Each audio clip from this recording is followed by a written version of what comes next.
Hello, everyone, and welcome back to ArtSpan's workshop series. I'm Susan Faith, ArtSpan's Professional Plus member advisor, and I'm your host.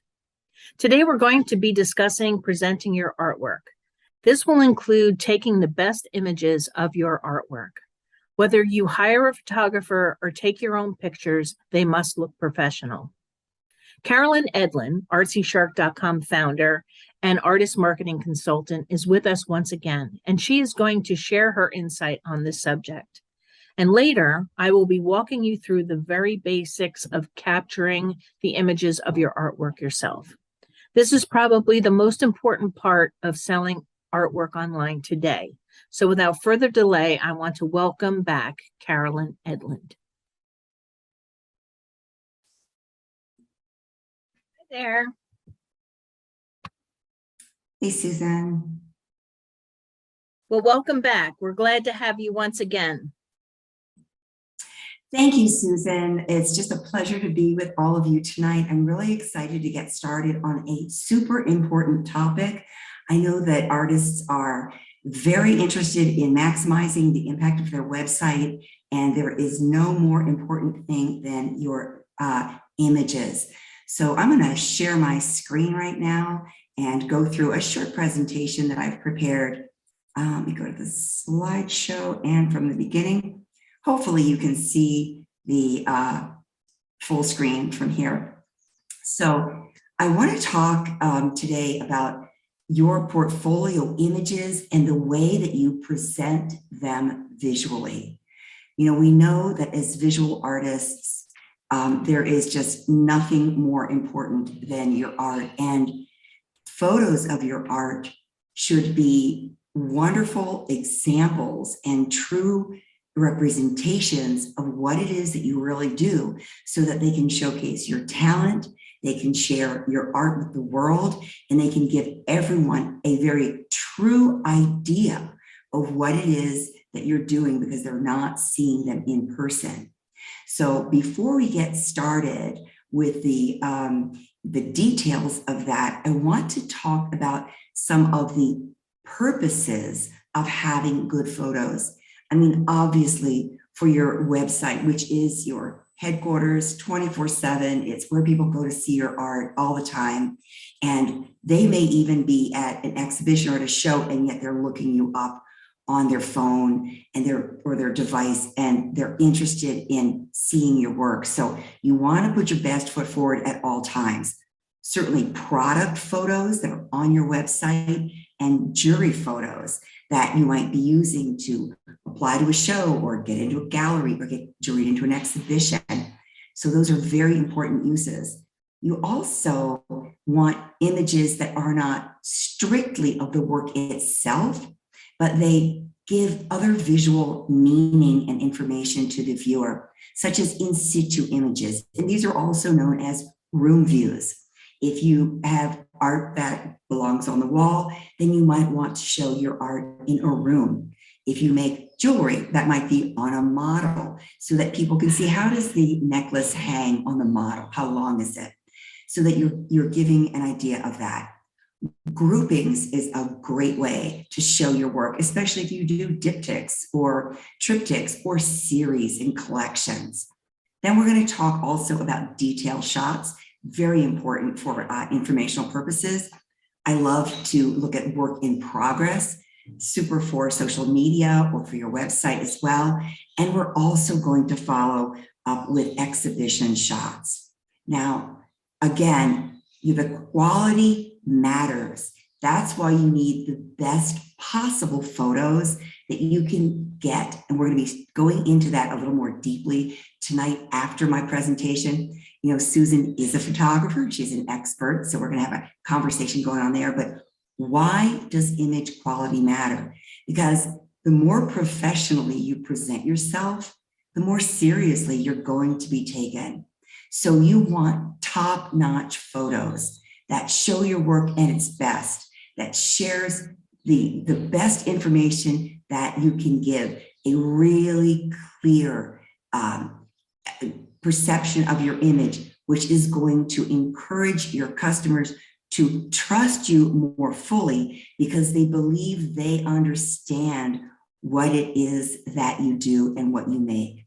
Now, let's look at some of the photos that photo issues and mistakes that artists have. You may recognize some of these in your own work. And if this is something that you have an issue with, you should address it as soon as possible. Certainly, this photo here is showing blurriness. It looks like there's some pixelization in here. It's really bad. It gives a poor impression. It looks like you're not quite sure how to present yourself. You want to avoid blurriness, any glare, hot spots, anything that's overexposed or too light or too dark. That's going to be visually difficult to see. When you present your photos, make sure the color is properly balanced and that it's true to the actual work itself. Another thing that we want to avoid is inappropriate backgrounds.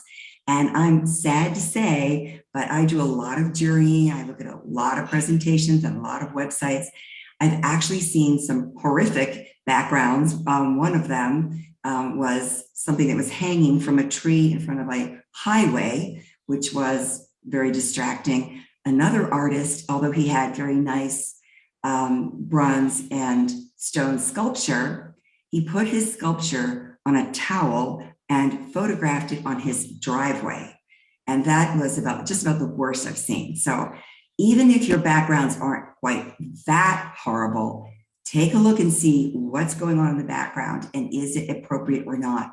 Another thing we want to definitely avoid is any kind of distortion, and that would be photographing your work at an angle. Everything needs to be squared to the camera so that we can see it as it truly is. And I'm going to show you an example of a piece of 3D artwork because there's a lot going on here. This is artist Joseph Body, and he's done an excellent work of presenting his work, which is a 3D sculpture. He's got multiple lighting sources coming towards the piece when it was photographed, so that it's showing a little bit of a highlight. You can see a little bit of a shadow, nothing that's too harsh, nothing that is, looks like a single light coming in from the side or anything. These are diffuse lighting sources. We're going to talk a little bit more about those later. But what he's also created here in this photo is a neutral gradient background that is just a nice sweep in the background that does not distract from the work, but rather enhances it by giving it an obvious 3D quality, but it doesn't distract. And here's one thing that I would say: if you're going to share, let's say, a series of work, or let's say you're sending some photos to a potential collector or a gallery or for other purposes, I really like to see that consistent background in all of the photos that you're sending. That way it doesn't distract from the eye when someone is looking at a grouping. Now, there are different ways to shoot, and this particular piece was shot with a camera, but there are tools such as a light box, and I'm going to show you an example of that. Here are actually some handmade soaps, which are rather small, and these were placed in a light box to get a pretty close-up photo of the grouping of bars of handmade soap. Now, a light box is something that you can find on Amazon or elsewhere. It's an inexpensive thing to buy, but it allows you to take your own photos. If you have smaller pieces, it's perfect for really small works, for small sculptural pieces, for jewelry, it's perfect. And Lightbox has light built in that creates a diffuse effect, easy to use, simple to set up. It's something that you might have, or if you don't, you have questions about that, we can address that in the Q&A section after this. Now, I mentioned room views when we were going through the bullet list of different types of photos that are going to help show your work clearly to the viewer or your customer. And these are perfect for your website on Artspan. So here's a wonderful room view. Paula Ogier is a Boston artist, and she's got a couple pieces that are simply photoshopped in or just placed digitally into a background. She's done a great job here because these really pop. The benefits of showing your work in a room are that, first of all, you can show your work at scale. You know, you might tell somebody, this is 24 by 36, and they might think, okay, let me see, 2 by 3 feet. I think I know how big that is. But when you show it at scale in a room, then they say, oh, now I know how big this is. And it's such a great tool to not only show your work in a setting, but even suggest where the settings and environments are that your work belongs in. Is your art made to go into a bedroom setting, or maybe it's a boardroom, especially if you have some kind of a corporate room or a boardroom or a reception or a lobby, somewhere where your work belongs. Suggest that to the customer by placing that in a setting, and the photo itself is telling them this is a great place. This is where these belong. And they help your customer to imagine owning your work because they can see it in a setting. Now, ArtSpan has got a great augmented reality tool that's going to also allow them to place your work in a setting. And that's an additional tool that makes it even more personal. The other thing, and I want you to just, as you're seeing this photo here, the other thing that this photo is saying to the buyer is that these two pieces look incredible together, and you really need to buy both. Next, I want to jump into detail shots. Also, very important type of photo for your list. And what do detail shots do?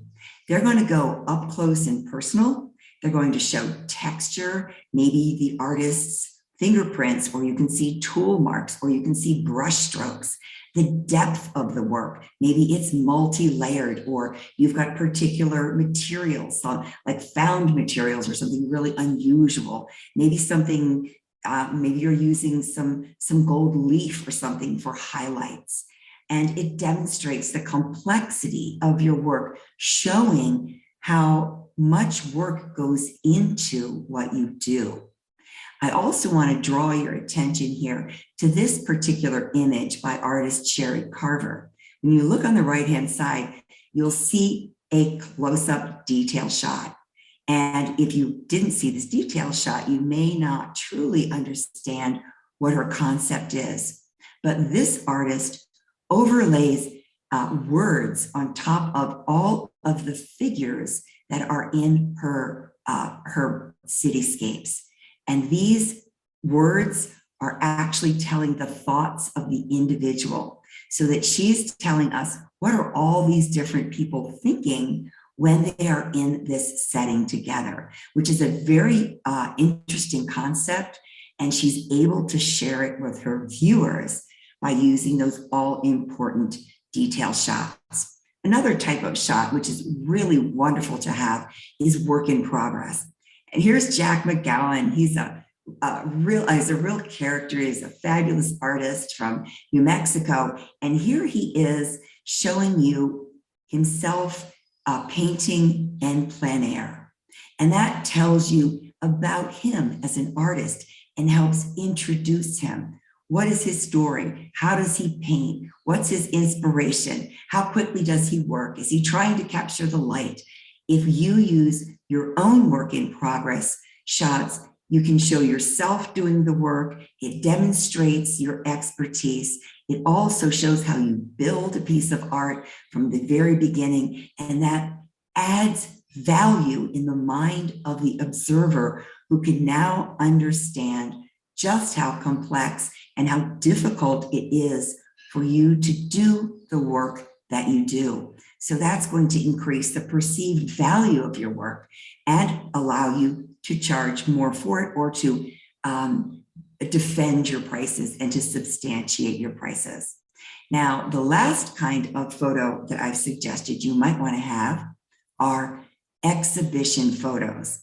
Now, I find these really useful, especially if you're an artist who has had work in an exhibition. Now, this particular photo shows work by Wiley Johnson, and he's got a really unique story. He's an autistic artist, and so he's working to create work that expresses himself, but he's not real verbal, and his mother helps him with his business. She's a fantastic support system for him and has helped him to get into multiple exhibitions, even solo exhibitions. And wow, what a tremendous thing to share on your website with your CV and about yourself. So when you have an exhibition photo, it certainly establishes credibility. It's going to back up the list of exhibitions that you're claiming to have been in.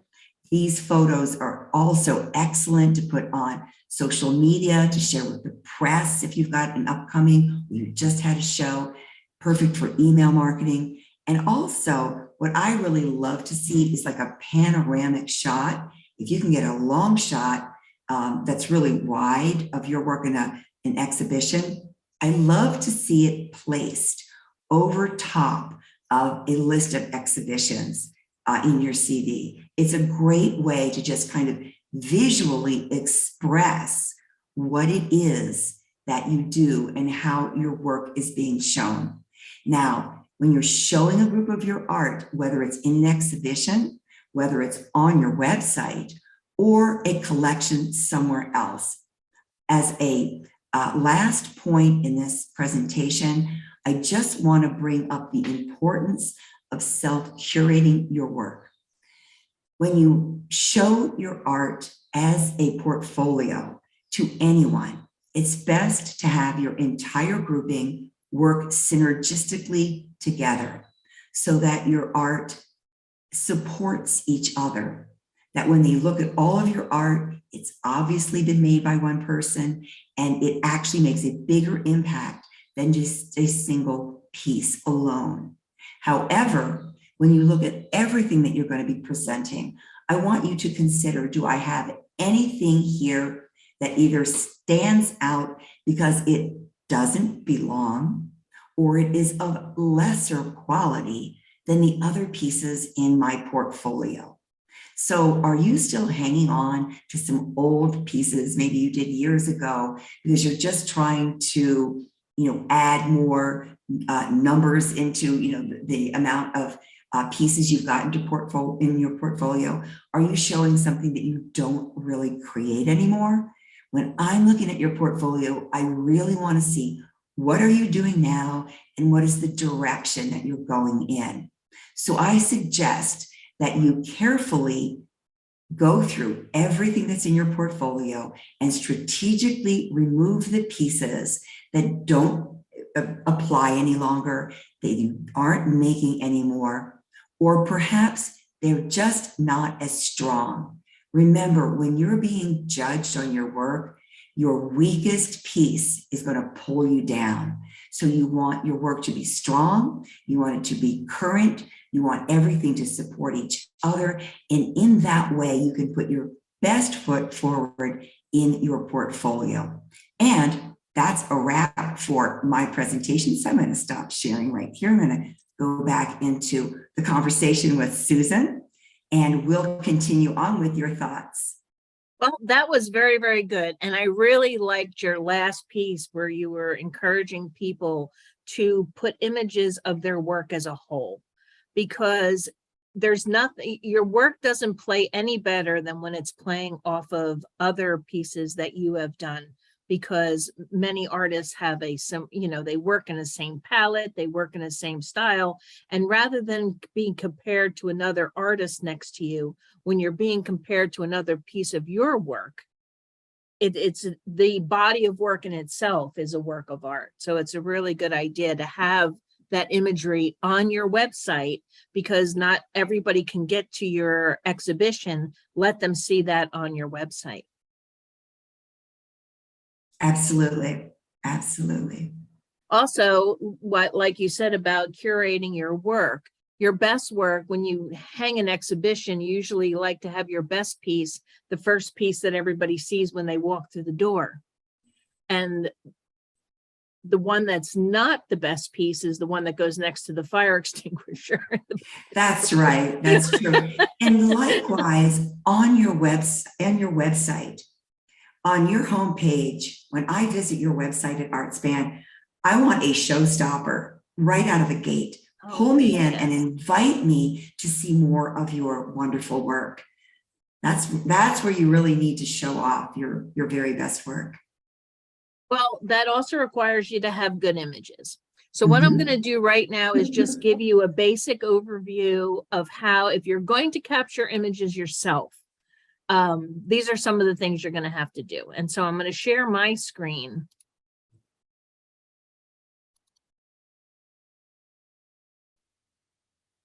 And if everyone could see that, this is actually the image of the setup that I have right behind me, but at the photographer's view. So what you're seeing is how you can do this without having a fancy photography studio. I do, but that's not where I'm broadcasting from. We're doing this right here so that I can show you how you can do this in your home. And one of the most important things that you're going to have is good tools.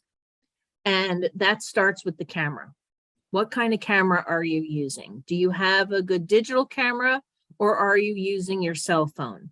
Now, using your cell phone is fine if it's a really good camera and you can adjust some of the settings on it. But what is most important is the stand. It's the stabilizer. You need to have something to stabilize either your camera or your camera phone. And you can find these at, on Amazon or anywhere online for both your camera or your camera phone. The other most important thing is the space that you choose. Make sure that it's a space that doesn't have any harsh direct lighting coming from any direction. If there is a window in that room, it should be behind you. And you should be able to close curtains or close blinds so that you don't get any unwanted light spots on your artwork. Now, your artwork itself should be placed on either a neutral colored wall or, as you see here, with a nice backdrop. And it should always be upright. Never take a picture of your artwork on an angle, either forward, backward, or from one side or the other. It's going to change the perspective of the artwork in the image, and you won't be able to crop it to a true size, especially for printing out on prints on demand. So you want to make sure you can make it upright, and you can do that with an upright easel, or just take some apparatus to make sure that that canvas is upright.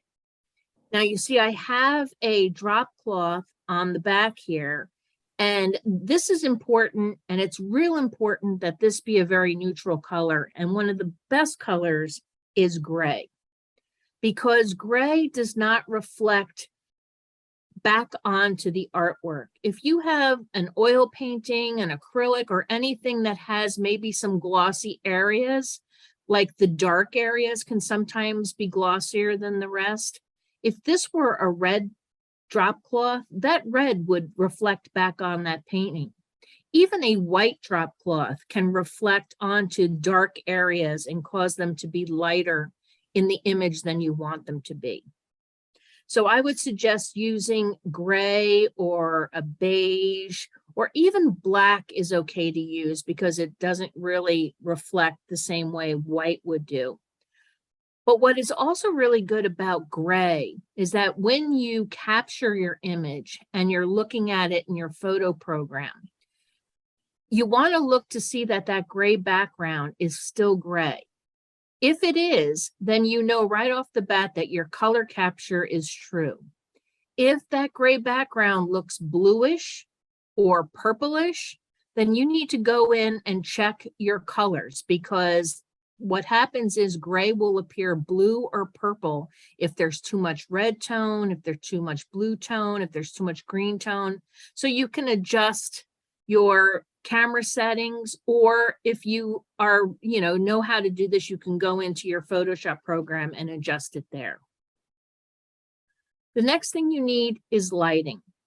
And I would absolutely urge everyone, if you're going to be photographing your own artwork, to invest in umbrella lights. And the reason being is because these are going to, they're going to reflect soft light that covers the entire canvas. You're not going to have one side that's brighter than the other. You're not going to have spots. The way they work is the light is shown at the umbrella and it's reflected back on your artwork. So you get this real nice, even lighting. And you can see that from the screen of the camera. This is exactly how it's going to appear when the photograph is taken. So the light is very, very good. Now, a lot of people recommend taking your photographs outside, which is fine. The problem with that is it has to be a cloudy day. You cannot take pictures of artwork, especially paintings, outdoors on a sunny day, because the light from the sun is going to alter reds, it's going to alter blues, it's going to cause dark shadows in some places, or it's going to wash out other places. So if you're going to be doing this professionally, that you want to sell your art as your profession, I would say have an area designated, set up so that you can yourself do your own photography if that's what you want to do. Now, another thing you need to know is about your settings. If you're using a digital camera, your settings should be, the ISO should be set at 100 to 200, and your aperture should be f8 to f11. Now, most cameras have a portrait setting on them, so that if you don't know how to set your ISO or your aperture, just look for the portrait setting, because those are usually preset at those ISO and that aperture.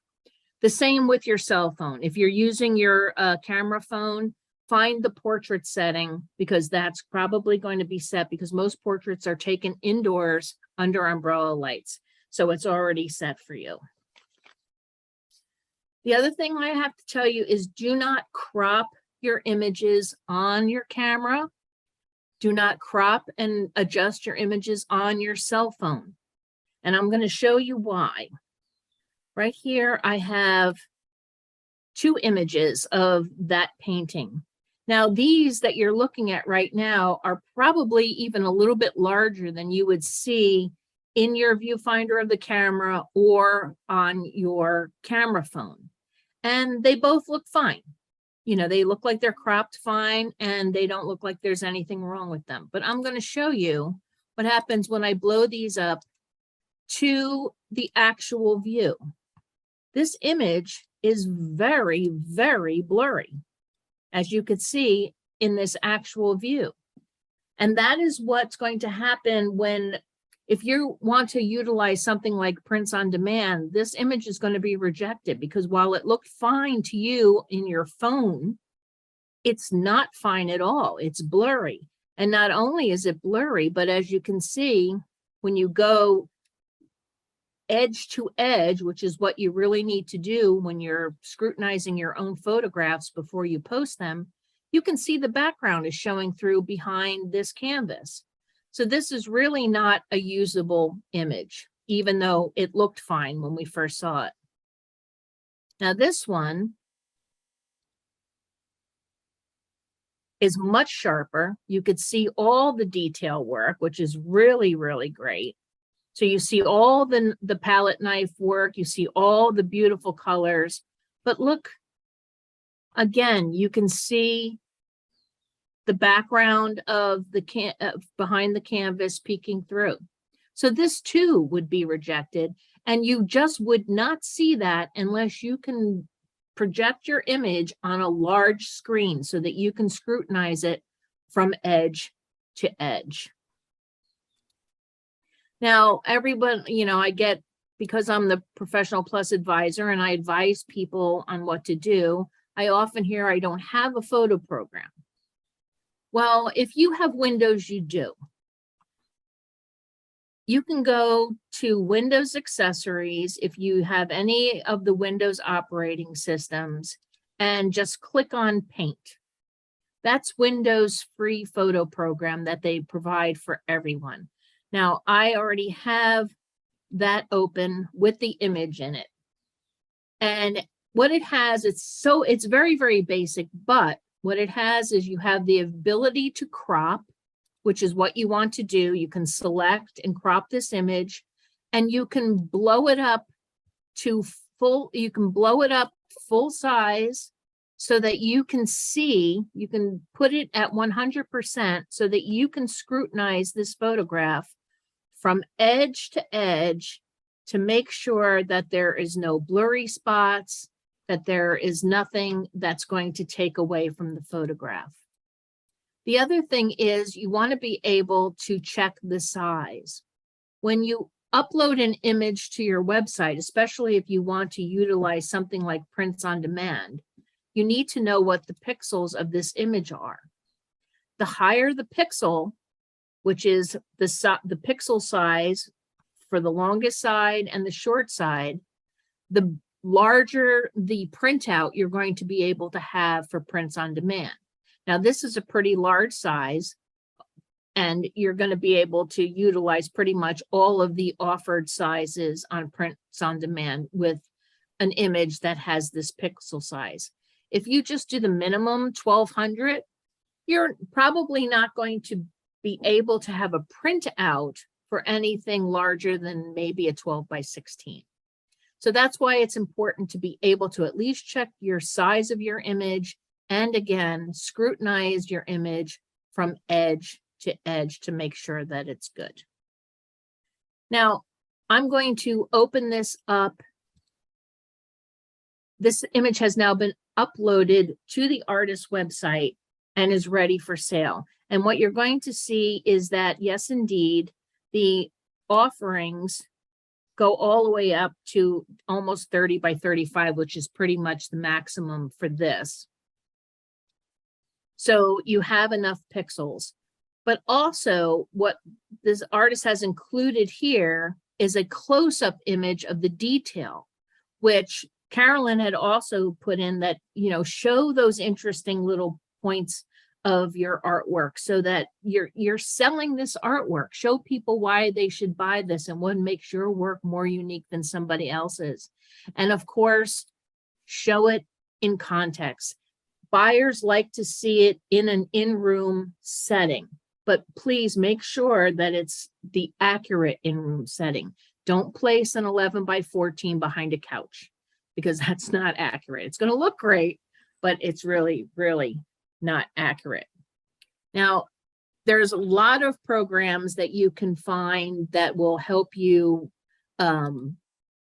put rooms in your images into rooms. And I'm sure, Carolyn, do you know any offhand? ArtPlacer is a good site for doing that. There's one on, they advertise a lot on Instagram. It's right on your phone. You can place it. I forget the name of it. It's Smartest or something like that, but Canvy is a good one. Canvy.com, CANVY is really good. And what I like about them, and I recommend them a lot to people, is because they have a free version, and it's like a student version, and it only you're limited as to how many rooms you're offered. But if you're just starting out, you don't have to invest a lot of money, and you can practice putting your artwork into rooms without spending a lot of money. Yeah, there are tools that will do it and they'll provide room views. Or if you're working with Photoshop or something, you can literally buy packages of room views. You can go and buy them, and then you can just pick what you want and then place your own. But as you said, it's so important to have it the correct size in the room so that people aren't getting the wrong impression of the size of your work. Right, exactly. You want satisfied customers. So what I'm going to do is get into some questions that I've received. And one very, very good one was, if I use a photographer, a professional photographer, what should I expect them to provide me with? I think that's a great question. And I'm just got to say, I'm a terrible photographer. So back in the day when I was an artist for 20 years, and this was pre-internet, I always had everything professionally shot. And it was pretty much getting slides because that's what we were sending in. And, that was, or postcards, things like that. However, these days, there are a lot of formats. There are a lot of different ways that your work can be shot. And so I think if you speak to a photographer, and I would find a photographer who has experience working with artists. Don't just take anybody who says, oh yeah, I can do portraits, I can do art. There are a lot of people who really specialize in this, and there are some people who are well known, and you can look them up. If they're local, someone that you can go and visit or have them come to your studio is excellent. But you will want to talk with them about the package that they're offering. Are you going to be getting high-res photos? Are you going to get cropped photos? Are they taking any video that day? Are they going to be taking any photos of you in your studio? Are they going to be taking detail shots? And work all of this out ahead of time. But now that you know all the photos you need, tell them what you're looking for, get a price, look at the other work that they've done, and then go from there. I agree. And have that conversation before they start photographing. Let them know exactly what you need. Is this for a portfolio? Is it going to be for offering work online? Is it going to be for reproduction? Because in which case they might want to provide you with raw images. Is it going to be for exhibition for, that you're going to send for juried exhibitions? Because they usually require a specific size of their image. So you want to make sure that the photographer provides you with all of the different sizes you're going to need, depending on what it is you're going to use that. Yeah, I've also found that if you're working with a photographer and they have all those images, that if you come back to them at some point and say, I need those images in this format or at this size, and you're not familiar with how to crop and change and resize, they can easily do that because they have the material to work with. Absolutely. And you can have them crop your images for you, or if you rather do it yourself, you could just tell them, just send me the images because I want to do with them as I please. And they will provide you usually with both if you want, because you're paying for those images belong to you. The thing is, always have a conversation so that there's no misunderstanding. Another question was, should I photograph artwork with a frame on it? Oh, that's a really good question. I would say in most cases, no. And for various reasons. I mean, it's possible that you might have an oil painting that doesn't have glass in front of it. And glass obviously is going to create glare. So I would never photograph anything under glass. But I like to see art that does not have a frame, unless the frame is an integral part of the art, or maybe you're only selling things that are framed in a consistent type of frame and you have a very specific reason for it. I find as a juror that I like to see things unframed, and I want to look at the art by itself. Now, if you're selling something, you know that if you take a picture of your work in a, let's say, a cherry frame, well, that person is going to want a black frame or a gold frame. I mean, it just happens all the time.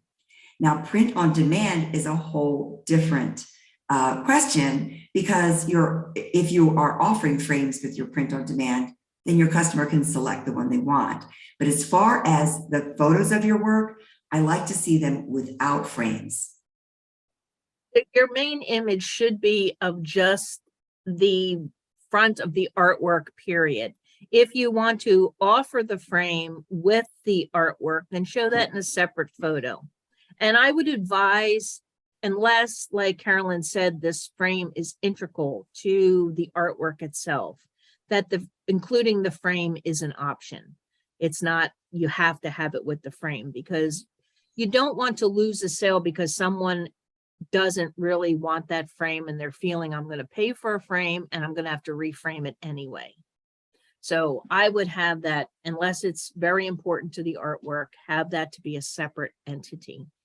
As for prints on demand, the artist doesn't even have to worry about that because that is automatic. When you put something on Artspan's print on demand service, all you need to do is upload your image, your very, very good image, by the way, and the buyer will take it from there because they'll have an offering of many different types of framing. They'll have an offering of mat boards. They'll have an offering of glazing. So you don't need to do anything as the artist. The buyer gets to choose everything. You get paid for your image and you don't worry about anything else. So it's a really great service. Another question is, how do you photograph sculpture or pottery? I know you touched on this a little bit, but if you could elaborate, because I know you do pottery and you're probably very experienced in this. Well, yeah, well, years ago, my studio was ceramic. And one time I took an example of a pour photo, which is very easy for me to do because I am naturally a bad photographer. And what I used was a pot that I kind of came at an angle so it looked distorted. So obviously you want to be placing that, right in the center of your photo. You want to make sure you have that diffuse lighting. Any kind of a material like glass, metal, ceramic, it could have a high gloss surface, and those are more difficult to shoot. I think you really need to watch your light. You want to watch those shadows. You want to watch those hot spots. But ceramics can be beautifully photographed. Beautifully photographed. And I would say, again, if you're getting a pro to do it and you don't want to worry about all of those mistakes and details, I would get everything shot at the same time. Use the same background. Now, a lot of times you'll see a photographer use a clean sweep of paper behind 3D art, that they can get that gradient background. There's no seam in it. There's no horizon line. It just gives you that nice, clean looking background. I'm sure you've used that as well. You showed art that was on a cloth, particularly for lack of reflection and for testing the color. But what would you use if you were doing a 3D piece? And what would your setup be? 3D would be the same thing, either paper or a cloth background, because it is non-reflective. But what's really important about photographing sculpture or pottery is that spatialness. You want to be able to see space behind a 3D piece of artwork. Don't put it up against a board or up against anything, because you want to have that I can walk around it quality to that photograph, which you'll get. And you had that in your intro. You could see that. That's why you had those beautiful shadows. That's why you had that gradient background. Yeah, it's a great look, and it really gives you the distinct impression that it is three-dimensional. We have, what size should my images be for a website, a portfolio, or a juried submission? Well, I have a website, and I have pretty much a rule that we use photographs that are 500 pixels in the largest dimension. But you could choose any size for your own website, and you're going to make that decision. But you're going to want to go low res as far as anything. Let's say you're sending out photos to the press or whatever. I mean, for a website, if it's for print, you'll need high resolution. But if it's anything that you're going to share or something that you want to be loading on a website, you want it to load quickly. So I like to see images like a JPEG that might be less than 250 kilobytes in file size.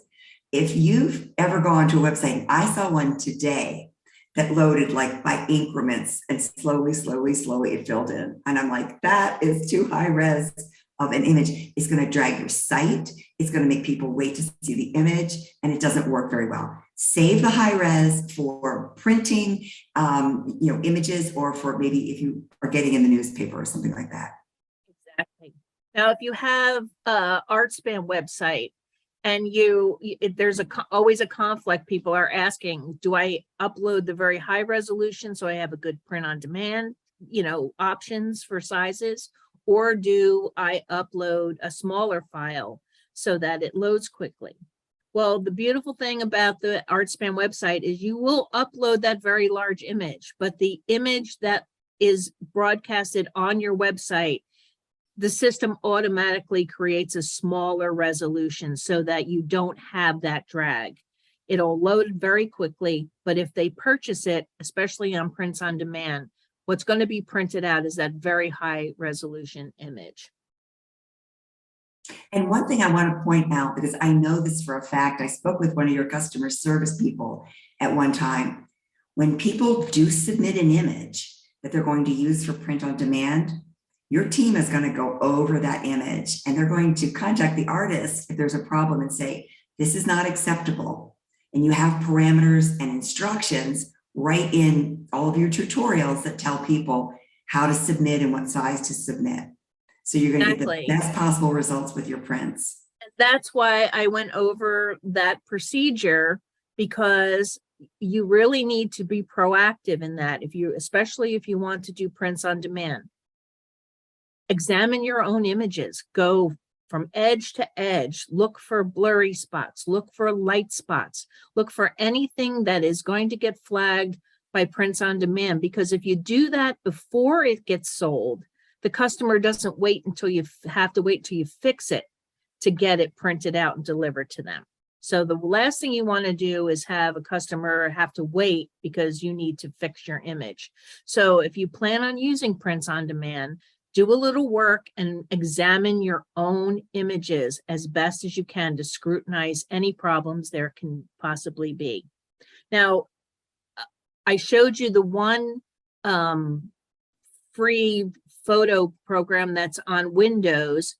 There's another, if you have a Mac machine, you can, Paintbrush is the one that's included with a Mac machine. If you don't already have it loaded, you can get that at the Apple Store. Another good one is GIMP, G-I-M-P.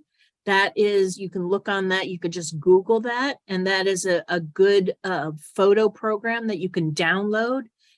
It's very good. It's equivalent to, say, Lightbox or even the basic Photoshop program.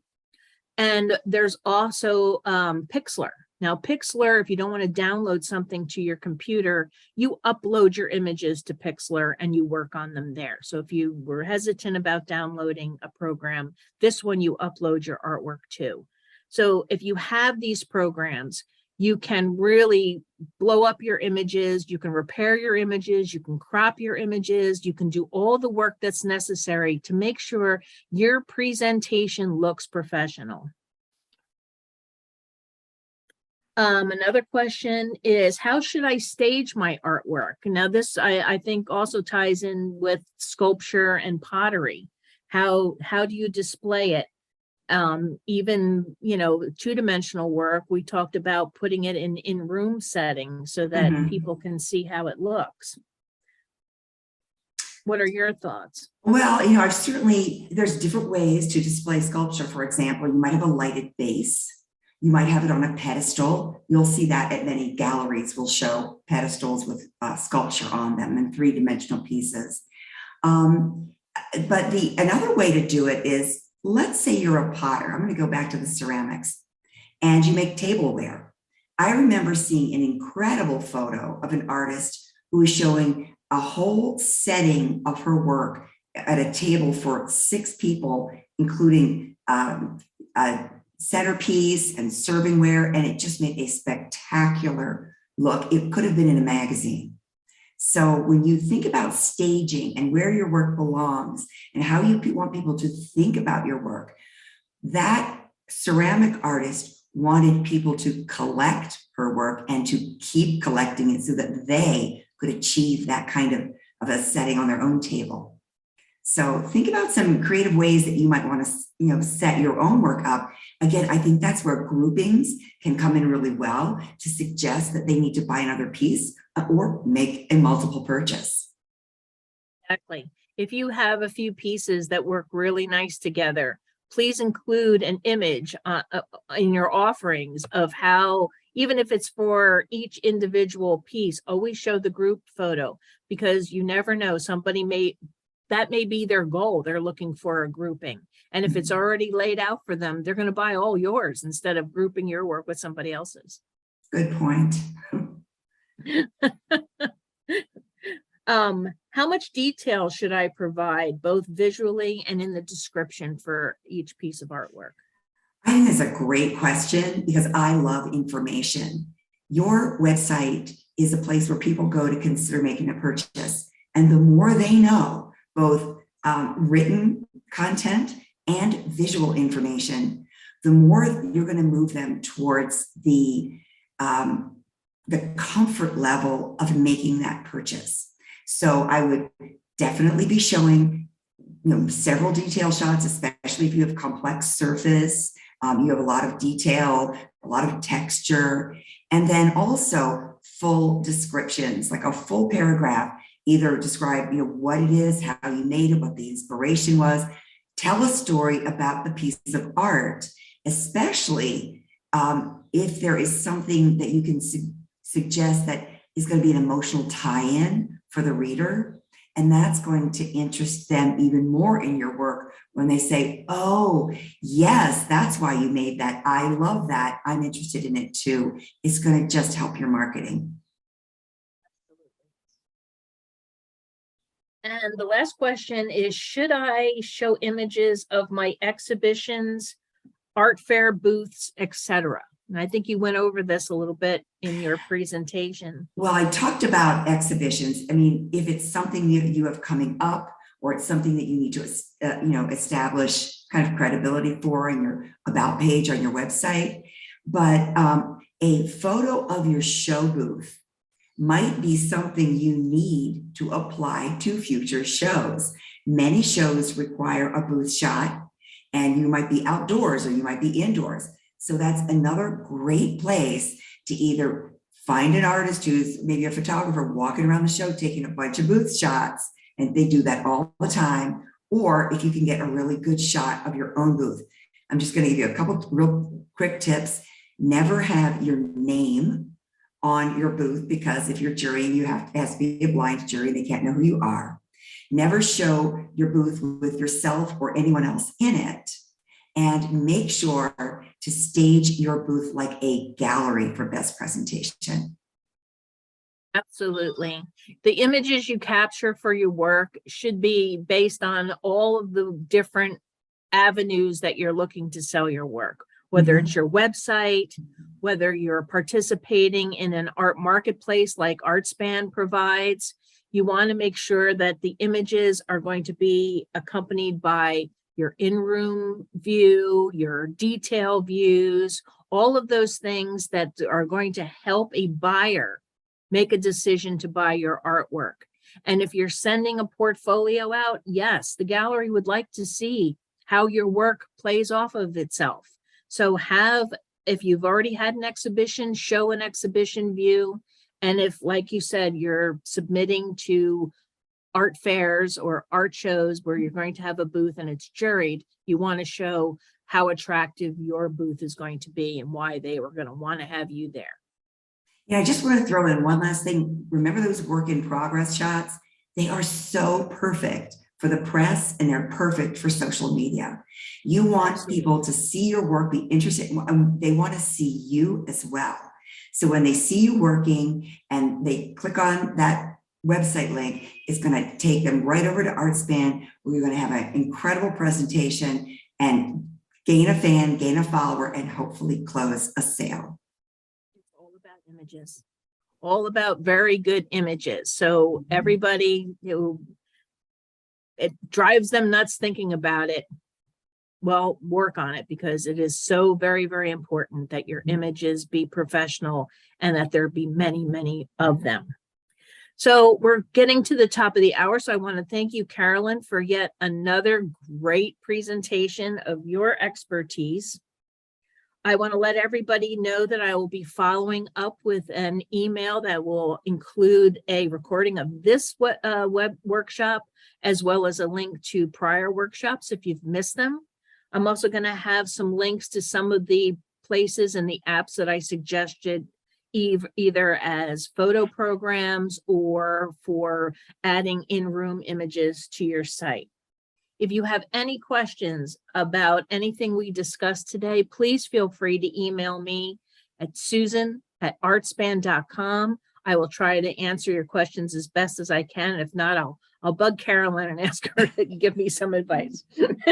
I want to thank everybody for attending, and I look forward to seeing all your great images on Artspan. Have a Thanks good very night, much. everybody. Thanks for Bye-bye. joining us.